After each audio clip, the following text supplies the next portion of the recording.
Bonjour, Opeya pour Europe, Asie et Trésor.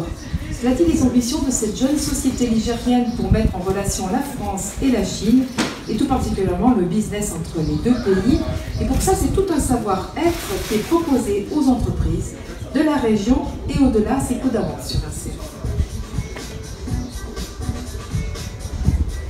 Et j'ai le plaisir de recevoir dans cette émission Dominique Bouchet. Vous êtes président d'Opeya et votre directrice générale est Nishan Philippon, qui est donc elle chinoise, qui est née en Chine, et on va parler de ce partenariat sino-français ou français-chinois, je ne sais pas dans quel sens il faut le prendre, pour aider les sociétés.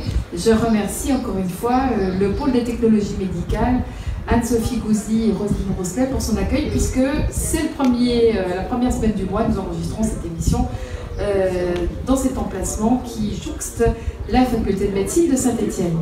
Dominique Bouchet, je dirais que la Chine, vous en êtes tombé amoureux il y a très longtemps. Oui, bonjour. Écoutez, la Chine, je me suis intéressé à la culture chinoise depuis à peu près une trentaine d'années, puisque je suis président d'une association culturelle chinoise sur Saint-Galmier et je suis aussi diplômé de médecine traditionnelle chinoise. Voilà, d'où mon intérêt pour cette culture qui est très riche. Alors, vous avez beaucoup étudié pour avoir ces deux casquettes, en plus de vos responsabilités en entreprise, avant même que vous ne créiez Opeya. Qu'est-ce qui vous attire dans ce pays? Alors, ce qui m'attire, fascinant, il faut le dire. Oui, c'est un pays fascinant et puis c'est une culture qui est très riche.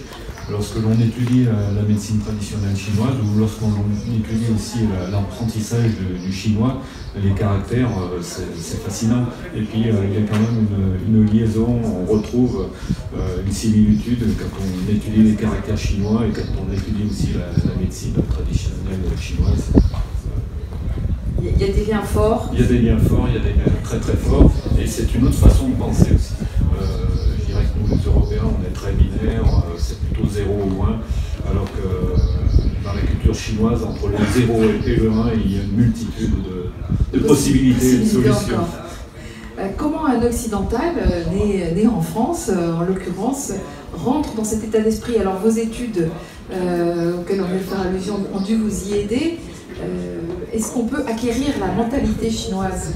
Alors non, on ne peut pas l'acquérir, parce que je pense qu'il faut être d'abord chinois, être né en Chine, mais on peut essayer de comprendre un peu cette culture et la comprendre. Ça permet de l'aimer et ça permet aussi de dialoguer avec nos partenaires chinois.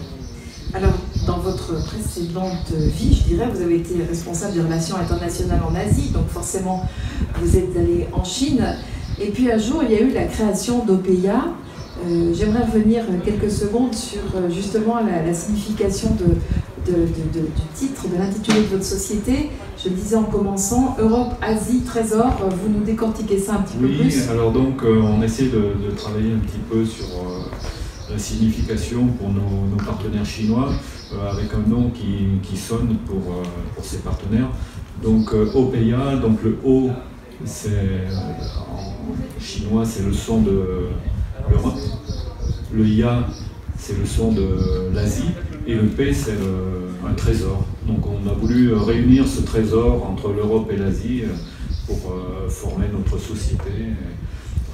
Il ne faut donc pas avoir peur de ces 1,3, bientôt 4 milliards je peux presque dire concitoyens, on est sur la même planète, qui ont évidemment une façon de voir les choses, vous l'avez dit, bien différente. On peut travailler ensemble. Oui. Dans l'intérêt de chacun. Dans l'intérêt de chacun. Je pense qu'il ne faut pas en avoir peur.